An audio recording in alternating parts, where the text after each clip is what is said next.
E allora buongiorno di nuovo, credo che possiamo veramente...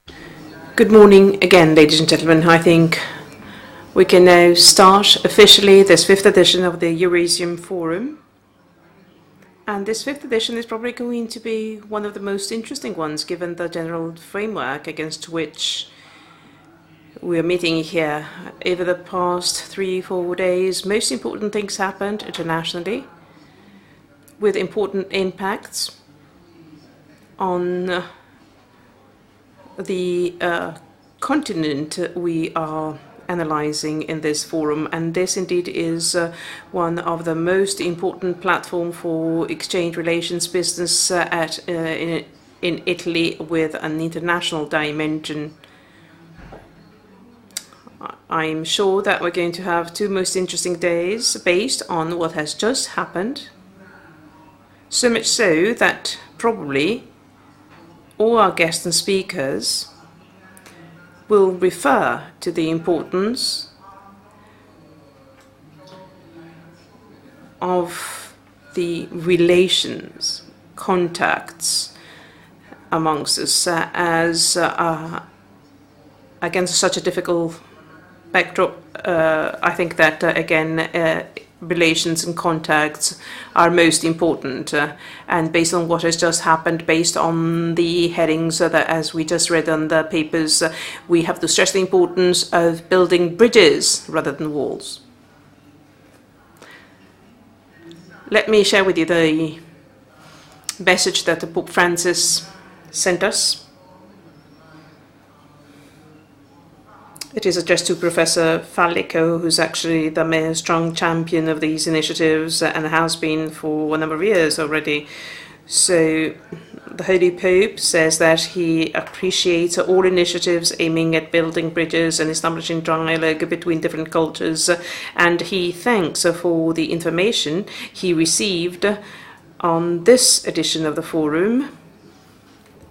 And His Sanctity also expresses his wishes for the forum, and he sends his regards to the distinguished authorities, to all the delegates, and to Professor Fallico.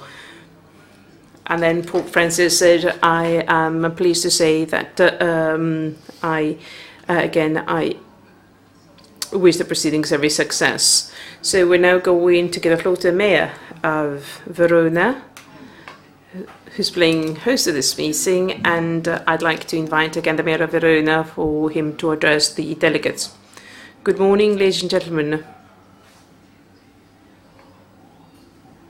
I have a bit of a flu, so I apologize for my poor voice. I would like to thank Professor Fallico, and I'd like to welcome Professor Fallico and all the delegates. I would also like to welcome the Prefetto, the chief of the police, as a delegate of the Ministry for the Interior, and I would also like to welcome the delegates coming from the business community and the institutions from Russia. And I would like to thank again Professor Fallico most particularly. Indeed, we're celebrating the 5th edition of the Eurasian Forum, but as a matter of fact, 9 editions took place because the other meetings were probably at a lower scale. But as for the 5 latest editions, we have again hosted Verona. We have hosted this meeting in Verona, and Verona played a very important role in developing the relationships between Italy and Russia. And we hope that this forum is another fruitful opportunity to strengthen our mutual relationships. I very well understand what are the economic, cultural, touristic relations and ties between Italy and Russia. Eurasia, indeed, is a world, and Europe and Asia are both feature in this world, and I think that we should draw benefit from the cooperation because obviously there are tensions and conflicts at the moment against this backdrop, and that obviously is not to advantage of anybody. and they produce major damage to the Italian economy, to the Verona economy most specifically, as Verona obviously lives on an international dimension, its export and trade. So all these tensions are to be eased, and this forum can certainly contribute to that.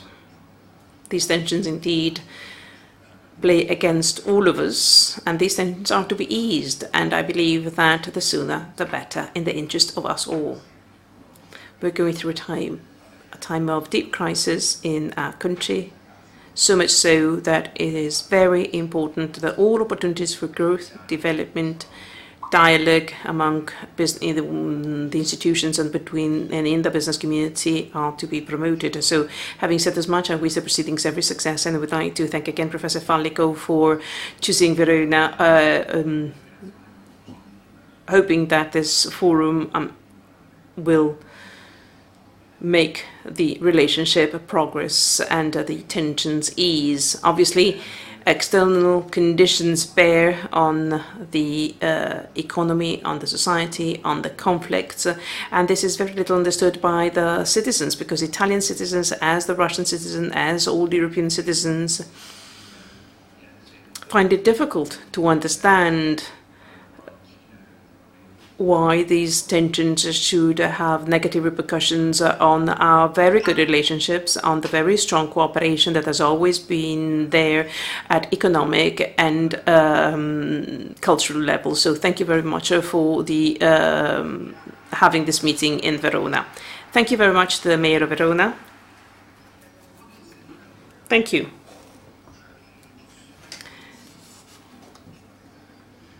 For referring to the reasons why such tensions are there. So we're trying and have an in-depth view of what is happening. I would like to give the floor to Andrea Achimov, for the chairman of the management board of Gazprom Bank.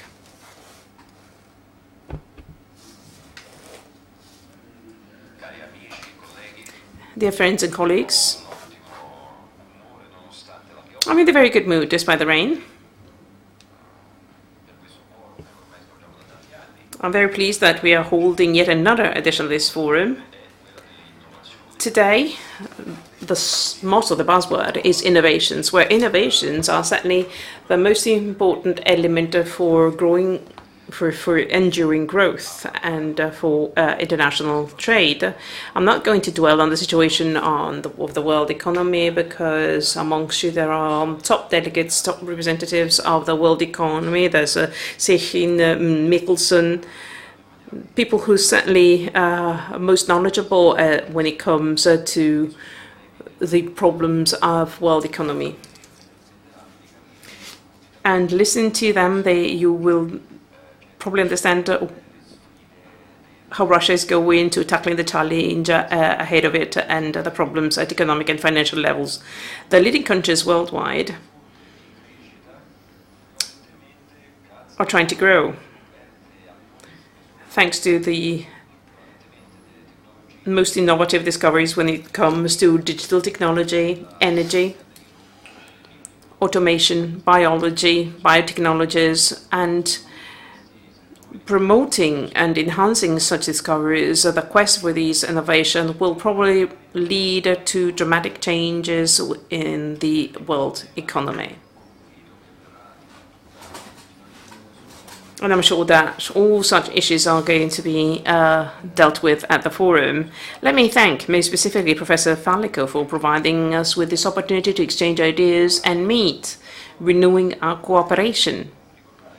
I would also like to remind you all that Professor Fallico highlighted the problem that to us, or very practical, who belong to the business community, is an hindrance when it comes to economic cooperation. Well, I'm not going to dwell on the subject. I'm not going to refer to the negative impact of those that are fighting against our cooperation. But let me say that in Italy, the business community in Italy have always been leaders in promoting the development of our synergies. A clear example of this interaction is given by the St. Petersburg's Economic Forum, where your premier featured. The Italian Prime Minister, Mr. Renzi, was there indeed at St. Petersburg, and a lot of contract agreements were entered into with Russian partners and Italian partners. I'm confident that this forum is going to lead to important results, has it going to contribute to the reaching common positions, and I wish the proceedings every success and fruitful work. Thank you.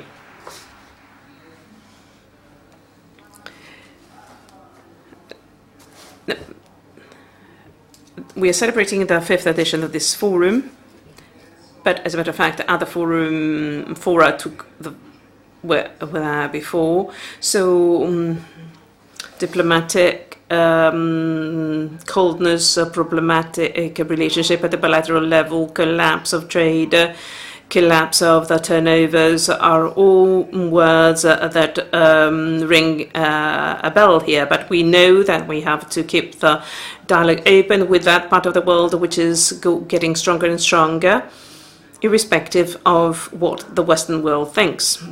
Professor Fallico has the floor.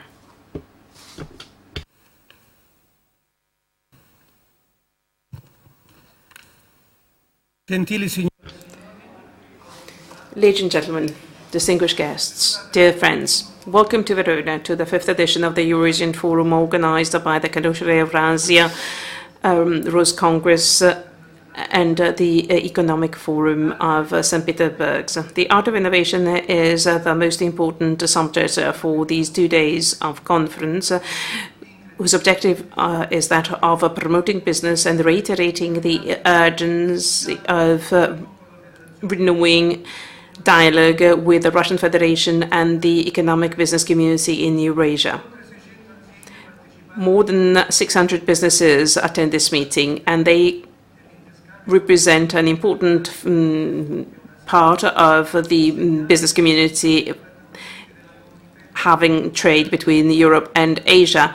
The Eurasiatic, European and Russian communities are all willing to do away with the collapses that have been raised by the institutions. Over the past few years, with international tensions prevailed, businesses kept the dialogue open and contributed with their effort to building confidence mutually amongst our peoples. The international situation in which we starting this 5th edition of the Eurasian Forum is marked again by strong international tensions, so much so that the media referred to a Cold War, referred to the opposition between the West and Eastern Bloc in the planet, as if history hadn't taught us anything.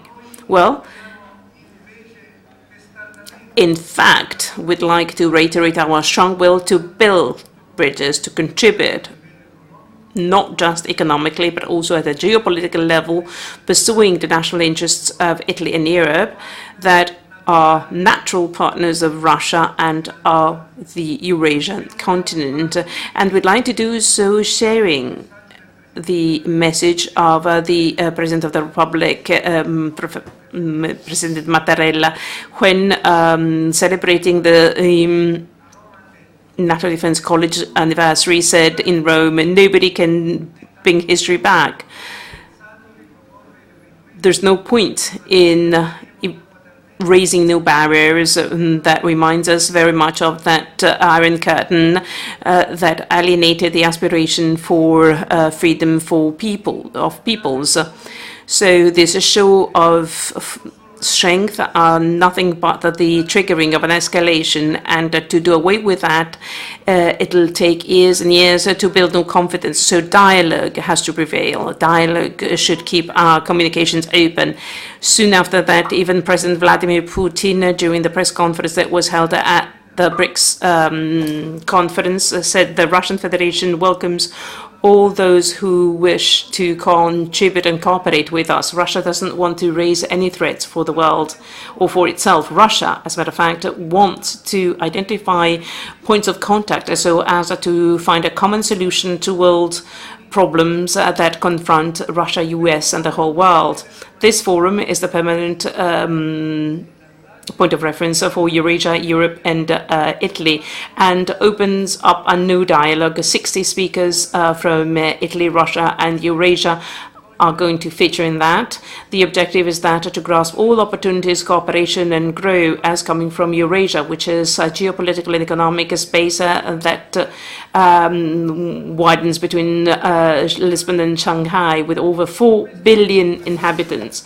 Over the next 2 days, diplomatic and business representatives of the Eurasian continent, delegates from European institutions and Italian institutions are joined together to promote a political dialogue and innovative vision of the economic relationships that require also a new take on made in to made with. Now, before starting or starting the session, I'd like to thank again the Mayor of Verona, Flavio Tosi, and I would like to acknowledge Andrei Igor Sechev, President and CEO of Rosneft, who got here from Asia just overnight so as to strengthen our relationship. And would also like to thank President Romano Prodi, that has always been a strong champion of ours, that is the chairman again of our scientific committee. I would also like to thank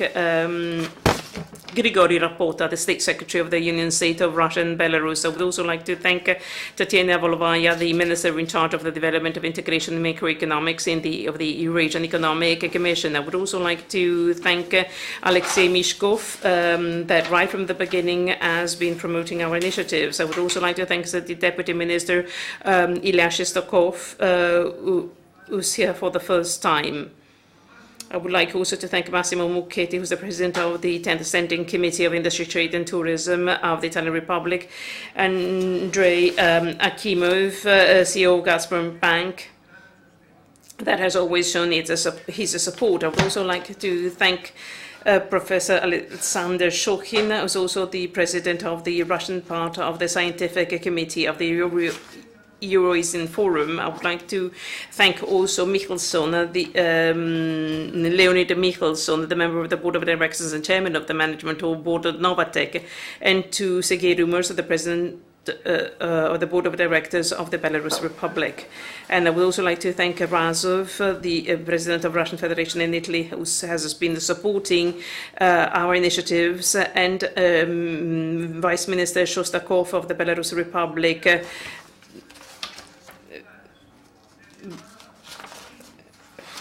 and the Ambassador of Mongolia in Russia, Jin Ming, the Executive Director of the International Technology Transfer Network, with whom we are about to sign a partnership agreement, and Alexander Stugev, the CEO of the Ross Congress, and our partner in organizing this event and all our events. Mauro Moretti, the CEO and General Manager of the Leonardo Finmeccanica Group, Marco Tronchetti Provera, Vice President and CEO of Pirelli Company SPA. I would also like to acknowledge most warmly all the speakers, all the chair people, and all of you delegates who I believe are going certainly to appreciate the sessions amongst the partner of the Fifth Forum. I would like to acknowledge also Intesa Sanpaolo, Gazprom Bank, Visa Handling Services, Banca Intesa Russia, Clerici, Maserati, and Fiera Milano Congressi. I would also like to thank most warmly all the members of staff, all the boys and girls who, working on a voluntary basis, contributed to making this event possible. I sincerely hope that this forum will provide us with the opportunity to show once again that the reasons of economy and the well-being of people cannot be forgotten by geopolitical tensions, especially when such tensions are generated by the very biased vision of politics and the economy. Thank you. L'artefice di questo forum, il professor Antonio Fallico, ha messo un po' i paletti di quella che è la complessità della situazione attuale. Ha illustrato naturalmente quelli che saranno alcuni dei più autorevoli interventi che si susseguiranno in queste 2 giornate, ma soprattutto ha sottolineato la difficoltà di questo momento, la novità anche in negativo di ciò che si sta consolidando in termini di complesse relazioni politiche, diplomatiche e of complex policies and marketing policies. Now, our glance obviously is directed to Russia, the true pivot of this Euro-Asian world, where a good part of Europe intends to confront itself, whatever the climate and of the transatlantic relations situation may be. Now, let's see where the pulse of the heart of Russia is beating, and I'd like to invite now here to the podium President and Managing Director Igor Sechin from Rosneft.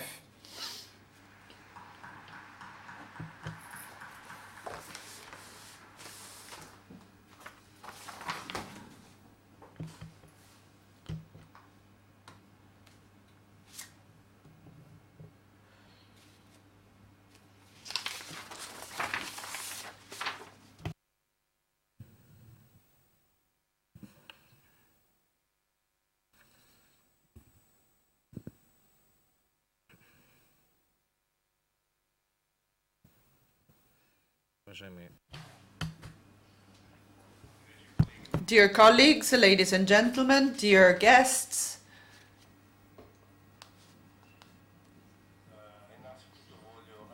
in the first place, I'd like to call your attention on the fact that I am taking some distance from a situation, and I'd like to make some forecasts. And especially as to the hydrocarbon market. Recently, we've been the focus of the management, especially as far as risk management is concerned, and to a minor extent, we tend to react to the situation which is created and which exists on the political side and horizon. In recent years, this Verona Forum has turned into a very important moment whereby we talk about our availability to have some European and economic cooperation between Europe and Asia as a whole. And this is what makes it different from all of the other meetings. One of the main salient traits of this forum is due to the fact that it's confirming once again the multipolarity of this topic and the in-depth discussion as to regional cooperation trends. I'd like to highlight the role played by Italy. Italy is a country that has been giving incredible contribution at European level, and at the same time is one of the most important trading partners, one of the most active ones. In Italy, there is a perfect understanding of cooperation and business, what it's meant to be, its importance, and I'd like to thank our Italian friends for their consistency, for being coherent. I'd like to thank also the mayor of Verona, Flavio Tosi. And let me say that Russia, thanks to its incredible geographic position, its resources, is as if Russia and nature had decided that Russia has to stand as a bridge in between Europe and Asia.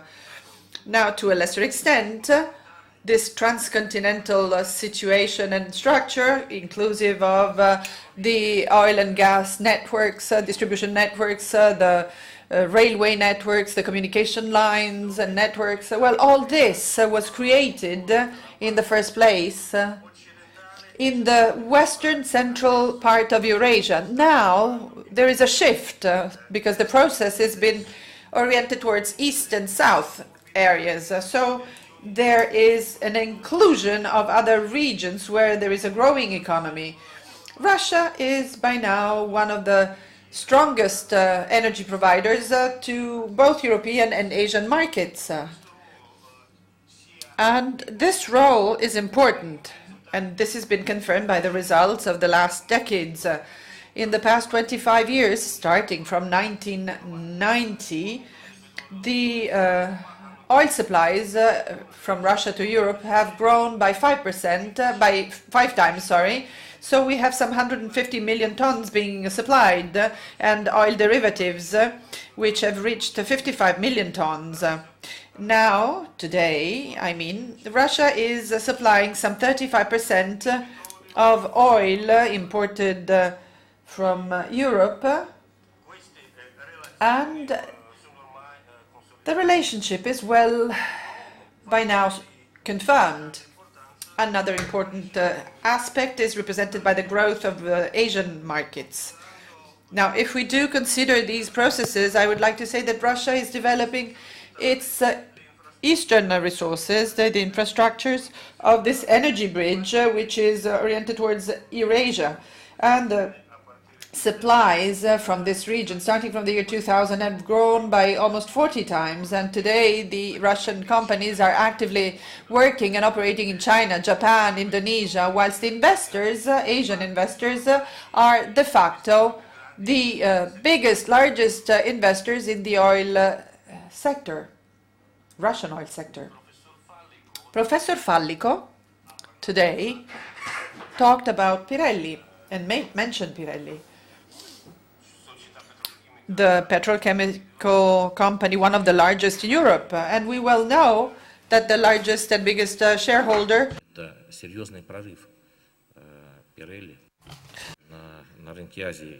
is the Chinese Qinshan, which is the greatest success. And this is a serious step taken towards global leadership. Now, we tend to take stock of the most important partners in the Euro-Asian areas. And I would like to say that we developed relations with the countries of Asia and Pacific. And this is entailing no competition. It rather means creating new possibilities for our European colleagues and partners, because I'm referring to projects and contracts, logistic contracts, investment contracts, funding and financing banking contracts. And according to our own estimates, and I'd like to say that Rosneft alone could bring about to the European partners some amount of projects accounting for $100 billion altogether. Projects having to do with the energy bridges from Russia, Europe, and Russia, Asia, and Pacific. And notwithstanding the mobility of prices and the lack of balance and equilibrium, the energy market is displaying a sustainable trend of growth. Demand and supply, both of them, as far as these resources are concerned, are growing, constantly growing. And we believe that it is going to be possible to allow for this trend to take a steady direction as far as per capita consumption as well. And I would like to say that we will have to struggle more and work more in order to reach the peak of consumption level. And we well know that by the year 2040, the daily consumption could grow by more than 50 million barrels. And if we then take out the future growth of shale oil productions, that is accounting for some 8 million barrels, we know that the consumption may grow of at least 40 million barrels on a daily basis. So this means that resources should bypass by 4 times the current levels of provisions and supplies from Saudi Arabia.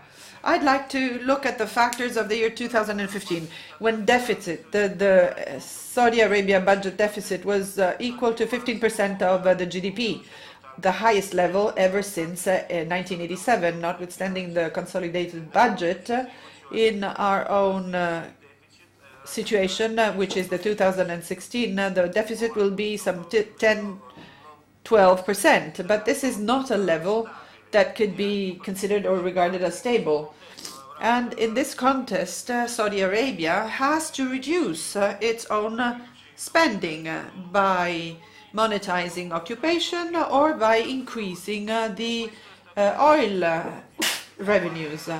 And this is the reason why Saudi Arabia started looking for new allies and new partners in this market. And the second highly important factor is due to the United States markets. Because in the USA, we've witnessed a deep reorganization and rearrangement of the sector. Companies were focusing on to more important sectors and areas. They've been using many innovative technologies, and they have even sometimes reduced their own income margins and profit margins, and they were broadly making use of their financial tools in order to do so. When the oil prices, the WTI oil prices reached the level of $45 per barrel, a new stabilization process was started. And the further evolution, the future evolution will depend on the dynamics and on the prices at which we will pay shale oil. And I do not think that we will witness the same booming of the markets that we've witnessed in the year 2014 or 13. That will be a phenomenon which is going to be highly circumscribed, which nonetheless gave a strong contribution to the oil budgets of the United States. Now, according to us, in the future 18-16 months, we will be witnessing a new normalization trend or process, and notwithstanding the new stabilization of the shale oil situation and stabilization, the levels will still be under the highest levels reached in the year 2015. Investors will be not much active in many of the complex projects, especially as far as the so-called measures and companies, because their own projects require stability and higher prices. Europe in the future or next 15 years is going to reduce and bring down energy consumption by 15%, whilst in Asia there is going to be a growth of at least 40%. In this continent, we have the Middle East and Russia, and Eurasia can be easily said to be close to a sort of an even or balanced level between the supply and demand.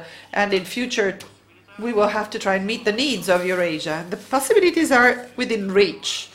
In terms of demand, we have to make our economy much more efficient as far as energy consumption is concerned, but also on the side of offer and supply, we will have to develop new joint actions and new projects, especially in the Arctic areas, in Western Siberia. It is going to be possible to reduce the deficit, if not erase it, thus granting stability of supplies for many decades onwards. And if the market is going to ask for this, Russia in future years will be increasing the oil extraction according to the estimates, and the increase could be equal to some 200 million tons per year. In Russia, we have the objective conditions to reconstruct the economic integrity of this continent, but we can do that only by rebalancing energy flows, reintegrating new financial tools with technologies, and we believe that the counteraction of cooperation and the development of new relations of this kind will obviously bring about further Eurasian integration and harmony, and will provide for further mutual development. Projects have to be competitive from the global point of view, and the choice of the key partners is going to be crucial. Their participation depends on what these potential partners are willing to do and whatever they are willing to suggest. And Rosneft, in its many sides, is taking a good look at the sustainable principles of Eurasia, and was also considering the mutual interests, the transparency of borders for technical capitals. And a few months ago, Vladimir Putin, the president, was referring to the need of developing new Eurasian partnerships so as to allow for some open-mindedness to European partners. Now, Rosneft is now realizing and implementing this project. We very much appreciate that the position of our partners is based not only on the pragmatic principles but also upon the strategic vision they have of problems and issues. Now, I would like to go back to what Matteo Renzi said, i.e., economy may be successful if the logic of open-mindedness will win and not of the one of a closed mind. And so we are willing and looking forward to working with you, collaborating with you as our allies and partners. Thank you for the collaboration. Many thanks to President and CEO Igor Senchin. And I'd like to invite him to come back here and sit with us.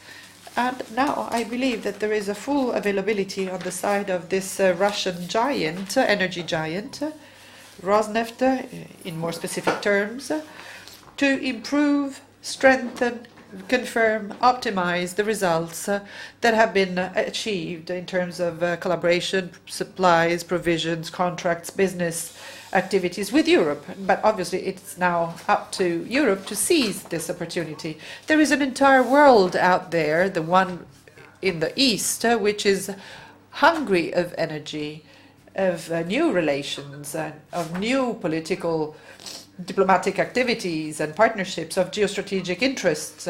And however European, I believe that we are not. And I believe that those who will take the floor in the next 2 days will underline this. We will not have to be running the risk of being Eurocentrics, but we have to work and reach out in order to seize and to take benefit of the ongoing dynamics. We've seen at the time of the BRICS summit in Goa, we've seen coming together Brazil, South Africa, Russia, China, Brazil, India, with the leaders that are finding incredible symphonies in interesting fields such as the one of defense activities. And this is telling us that we are not to barricade ourselves behind logics that may be self-damaging, i.e. we should not subtract ourselves from reaching out to new relations. And now I'd like to invite Professor Romano Prodi, and I'd like to give him the opportunity and the task of illustrating the ongoing geopolitical dynamics in such a delicate predicament. So please, Romano Prodi, take the floor. This is going to be to the benefit of all of our foreign guests. Romano Prodi was twice Prime Minister and the President of the European Commission, and he was in that capacity in highly sensitive years. My question is, how are we standing today? Is it much better today, or was it better in the year 2003, considering the scenario of Europe with that incredible split, which was due to the choice of entering or not into a new war? Thank you very much for this kind invitation. I'm very pleased to speak among such distinguished guests and distinguished delegates, and I'm pretty embarrassed by your question. I'll try to answer as frankly as I can. I'm very worried.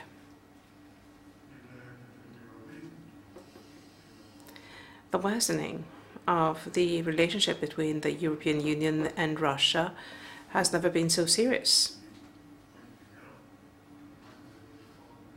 So to answer your question, I have to say that we were better off in the past, in that there used to be strong tensions that led to the most dramatic and the most wrong war, but there was a dialectic that considered the role to be played by Russia in the economic and political relationships of ours. Well, there's more of a sense of fatigue prevailing today, and I hope that the meeting that took place yesterday between Frau Merkel and Russian President Poroshenko and the French President, well, as I was saying, I hope that yesterday steps forward were made to improve the situation, but as of last, the situation hasn't been good. Now, going back to the past, I recall that in 2002, 2003,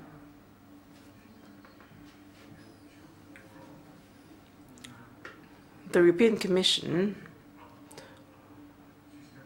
launched on an important cooperation with Russia with 4 spaces: economy, security, justice, and science and education as joined together.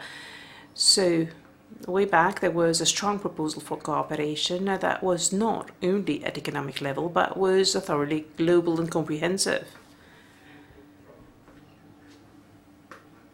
involving also an aspect that is not marginal, as certain politicians believe, i.e. culture and research. Well, the basic idea, or the assumption, was that between Russia and Europe, a strong relationship had to be built, so much so that we would refer to the relationship with vodka and caviar as representing, the strong convergence of our interests. Well, nowadays the predicament is certainly completely different. In the past, we developed the economy and market situation for 2002 that was very important also to Russia to have access to the WTO. So we were building, we weren't even just talking, we weren't just paying lip service to the building, we were actually and practically building things together. I remember quite clearly that also in formal occasions we would also refer to free trade area as that would be the natural outlet, the natural result of the relationship we were building between Europe, the Urals, and the area beyond the Urals, where the worsening of the situation is now certainly most alarming.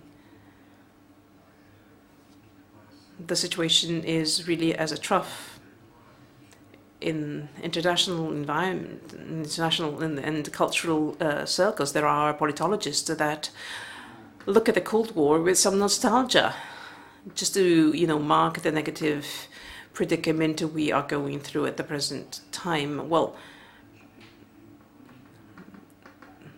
accidents that take place on an ongoing basis, but I believe that certainly that doesn't amount to the Cold War, to the tragic division that we experienced in the past. Verbal tensions make us think about those years, the years of the Cold War, and to be frank, I feel certainly not nostalgic when referring to the Cold War.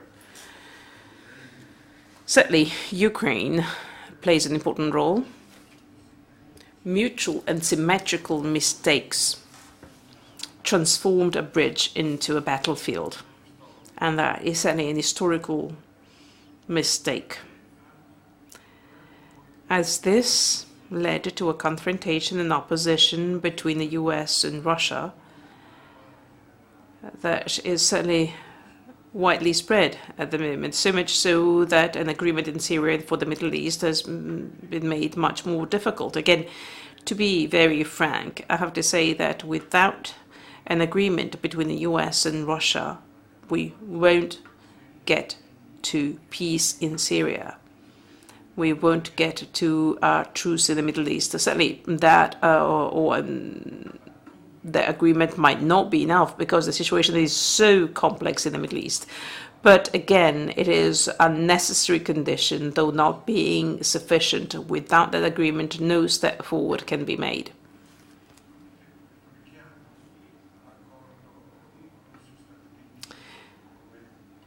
As I said, again, the agreement between US and Russia is all necessary. And that, in a way, points also to the weakness in Europe, in that we should have a dialogue between Europe and Russia to tackle the problems in the Middle East and Ukraine. But again, the weakening of Europe is detrimental to the building of peace and cooperation in the future. The weakening of Europe, again, over the past few years, through sanctions, through the breaking up of the daily relationship we had, led, as was said earlier on, to a worsening also of our vested interests. Trade declined. Export of the European Union to Eurasia between 2013 and 2016 dropped from 150 billion worth of 84 billion of dollars, with a reduction by some $70 billion. And this is thoroughly incredible. This is certainly not justifiable. This is quite a collapse, which has important repercussions on us, because certainly Eurasia is the fourth trade partner of the European Union after US, China, and Switzerland. And as a matter of fact, Eurasia would be the third partner for the European Union.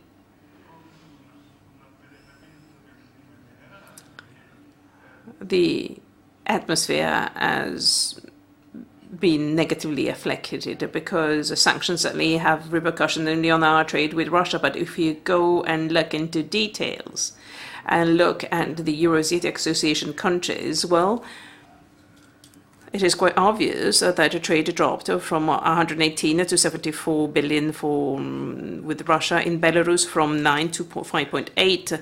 So again, the reduction is very similar. From Kazakhstan, 8.6 to 6.8. In Armenia, from 1.1 to 760 million.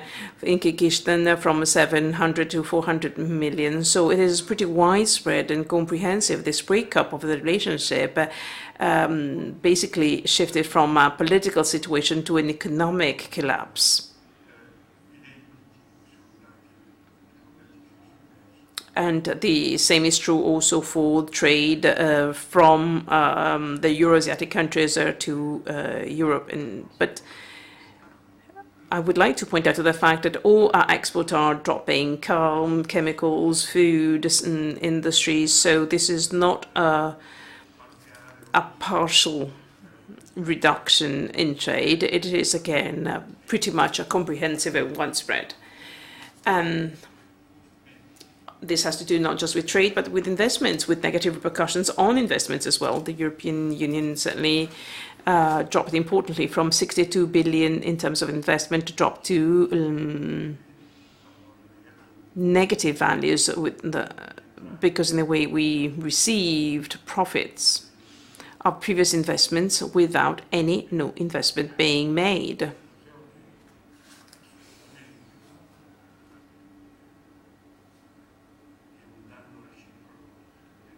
And that obviously caused an important, very relevant mutual damage. And that there are certain companies that in a way, dropped out completely.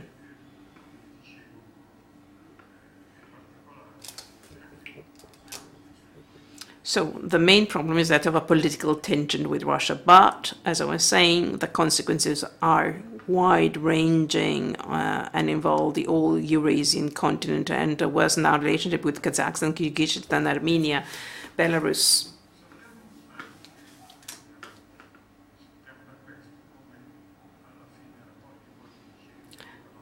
Political and economic relationships are obviously intertwined. And this is a truism, of course, that this cannot be discussed.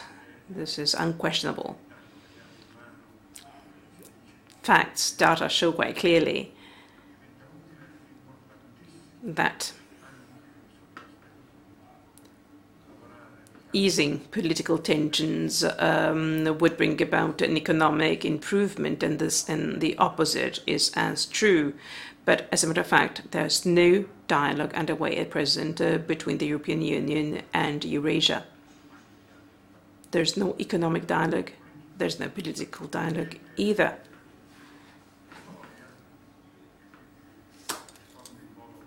Now,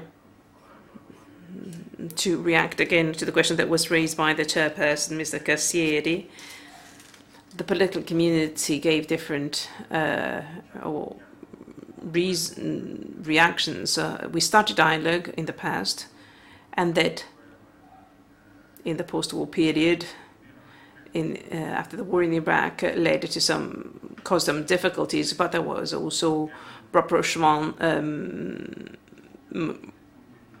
More recently, we remember the proposal voiced by President Putin in 2011 when he proposed the setting up of a harmonious community, as he said, between the Atlantic and the Urals.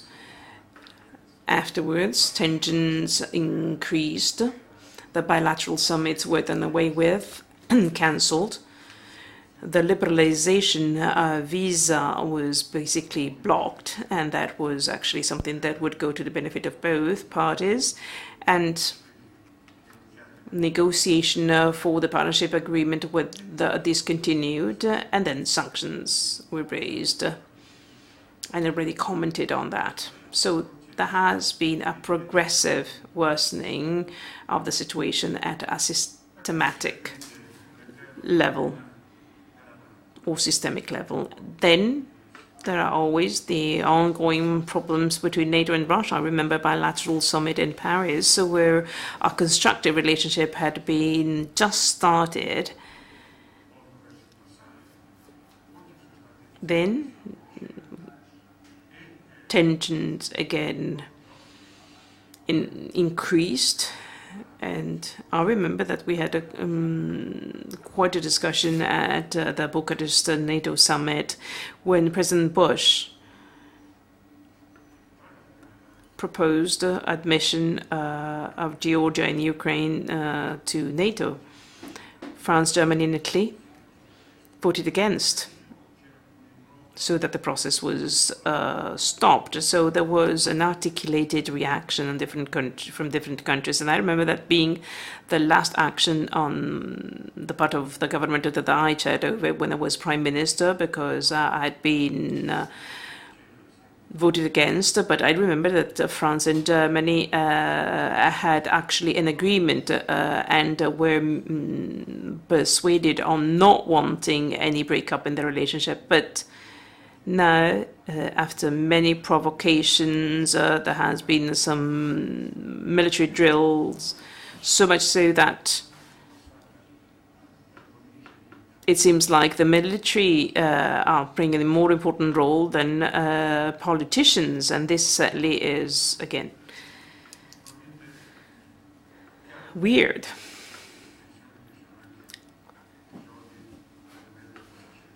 There are things that I frankly do not understand, as for example, I don't understand how the Nord Stream was entered into at a time when sanctions were raised. I find it sincerely quite difficult to understand how Germany, in a way, is leading the pro-sanction side and leading also the investments in the same area. I had tabled an informal proposal that informally had been accepted by the Germans, by the Russians, by the Italians, i.e. using the oil ducts in Ukraine with a company that would be held by Ukrainians and Europeans and Russians, so that Ukraine would receive certain guarantees as to the supply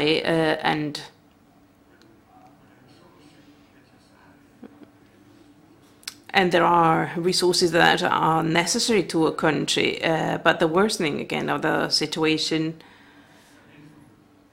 made it thoroughly impossible to accept proposals that seemed to be acceptable. Anyway, this is not something that is the objective of this meeting. This is just but the situation at the margin. But I believe that we can do something. We can work towards economic cooperation, which, as I said, certainly cannot but promote and enhance also the political dialogue. God knows when that is going to be resumed. Anyway, I firmly believe that an economic dialogue can certainly be resumed despite the difficult conditions we're going through at present. This is certainly in the interest of Russia. I myself am an economist by profession, and I see that the progress that Russia has started cannot be promoted, and if not with strong ties with Europe. And Europe, in terms of energy, cannot consider itself safe without relationship with Russia. So again, Europe has certainly a great interest in building new bridges, and the same is true for Russia. Russia certainly has an interest also in keeping a certain balanced situation between East and West. Rosneft shifted its attention or its focus eastward, and this is obviously quite understandable because Russia in itself is a bridge toward east. But looking at the future options, looking at the diversification in economic terms, I believe that the ties between Russia and Europe are all important and indispensable. So the present ties certainly weakens Europe and weakens Russia and weakens all the other Eurasian countries. Correcting this is an uphill task. This cannot be done easily and fast, but this should be started.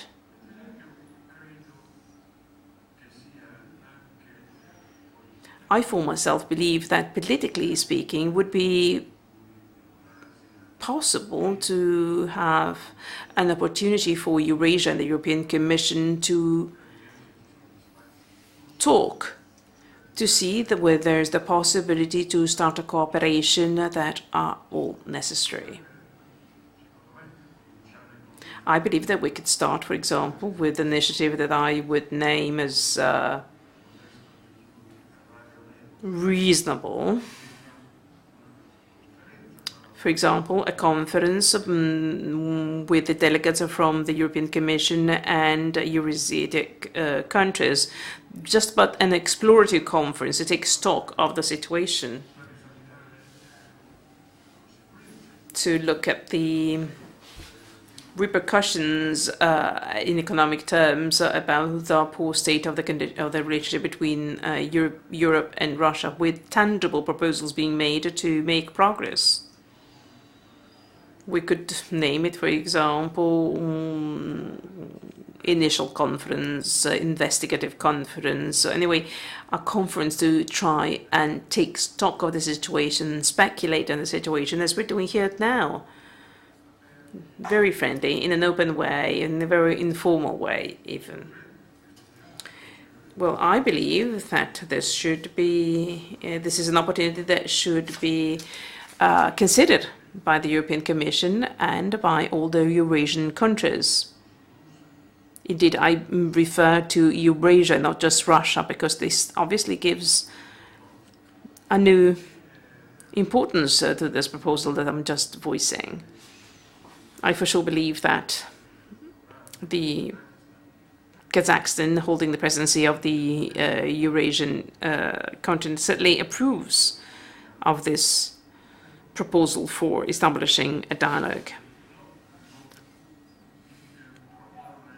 I believe that we have to, we must, we should come up with a proposal to open up dialogue again. Dialogue being obviously the very soft term. Realistically, I'm not obviously referring to free trade treaty or any of the treaties that have been named in the past, because, you know, there's a new phase in history that we've entered into. A treaty had already been signed between the US and 10 countries of the Pacific area. Well, that treaty can certainly not be ratified. The Atlantic Treaty between the US and the European Union is at a standstill. Just think that a treaty with Canada has been blocked as well because of the opposition by Wallonie, i.e. one of the parliament of the European countries, and that obviously doesn't make dialogue any easier. But again,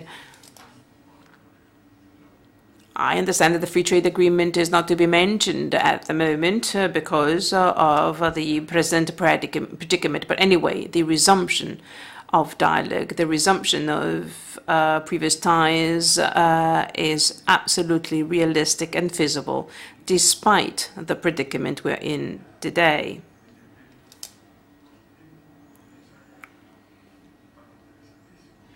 Just think. The president of the US, whose mandate is about to end, is for these major treaties, whereas the two candidates are against.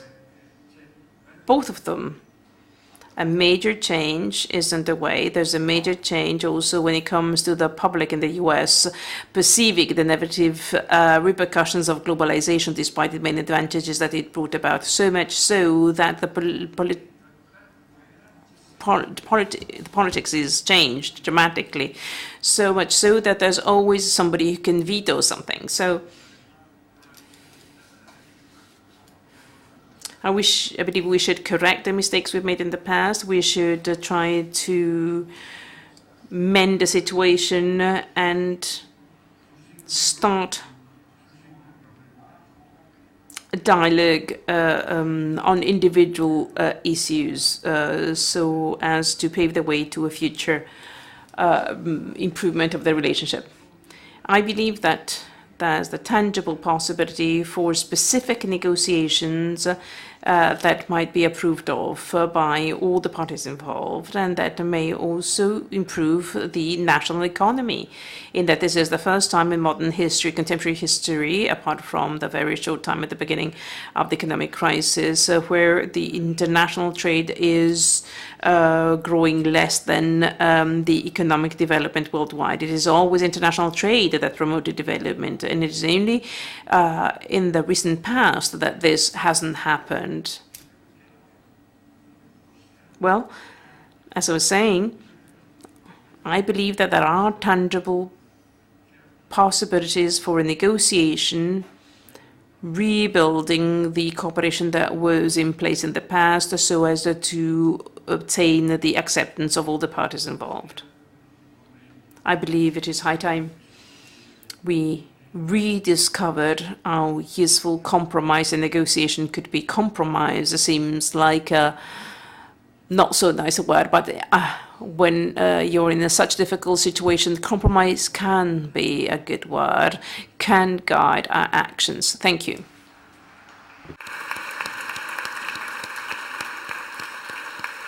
Grazie al Presidente Prodi. Thank you to President Prodi, and I would like to say that we still have some available minutes, and I'd like to ask a question, because his own comments and remarks are not only lectures and lessons, but rather projections that allow us to have a vision, which is so rare, especially in such a situation in Italy. I do not think that Professor Prodi wanted to call the attention on what is happening and going on in the political conscience of the United States in such a rough moment of the political campaign. And we know that this is a sort of a strategic orientation, especially as far as intentions and willingness to bring to conclusion, positive conclusions, the treaties that have been voted and accepted, and on the other side, trying to understand whether and to what extent the new presidency, whatever it may be, will be accepting to discuss that extreme Eastern pivot Asian vocation that was the sort of the hinge of the American politics, that is recentering the attention of the United States on that part of the world which is considered to be the winning one for the next 20 years, for the next 2 decades. By just trying to make use of interference, between quotation marks, interference tools between the USA and Eurasia. So using as a trump card Europe and Russia as a joker card in order to allow for such a good contrasting action versus the Chinese power. So I'm wondering, what do we have to lose in doing that? Nothing. In pondering upon things, we never lose anything. We never lose any chances nor opportunities. My first answer to your question is that I don't really hold in great considerations the declarations made during presidential campaigns.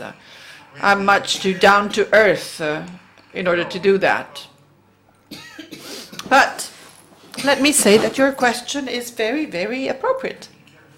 Because in the declarations, especially if we consider the 8-year term of Obama, there was always an obsession, China versus Asia. And problems always came out from the European Spring, the relations with Russia, Middle East. There is sort of a schizophrenia in between the long-term projections and the current reality, the one we are absorbed in. And I believe that that was a true problem, because projecting the problem, especially of the relations between the United States and China, and let's make it clear ever since now that that's going to be a very strong and tough obstacle to overcome in history. Well, doing that was making us neglect and disregard what the day-by-day situation in the political arena is important, especially in order to prepare future scenarios. And we will know that the rest will come by itself. I've been working for some 6 years in China. I've been studying China, and I think that there is a very interesting aspect, Freudian aspects of the love-hatred nourished by Americans and Chinese respectively. There is this schizoid activity as far as feelings, deep feelings run, and creating the incredible enemy.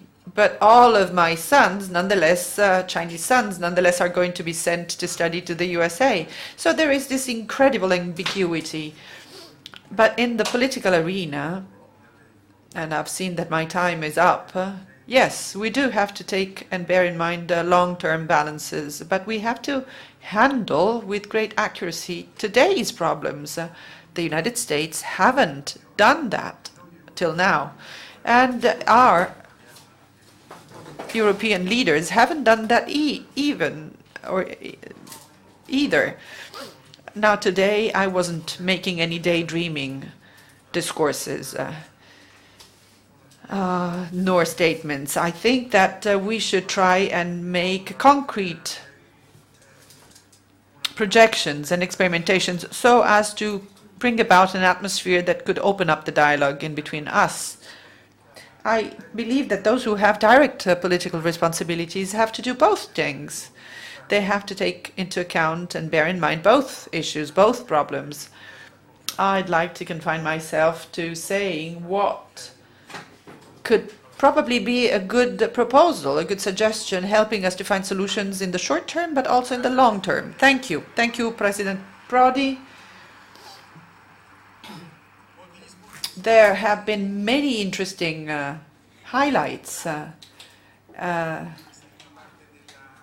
made in this first part of the morning session. Now I think we will allow for some 10 minutes, no more than 10 minutes break, coffee break. Then we will resume with the next session that will land us into the quick of the economic issues of this fifth forum. Thank you, and see you in 10 minutes.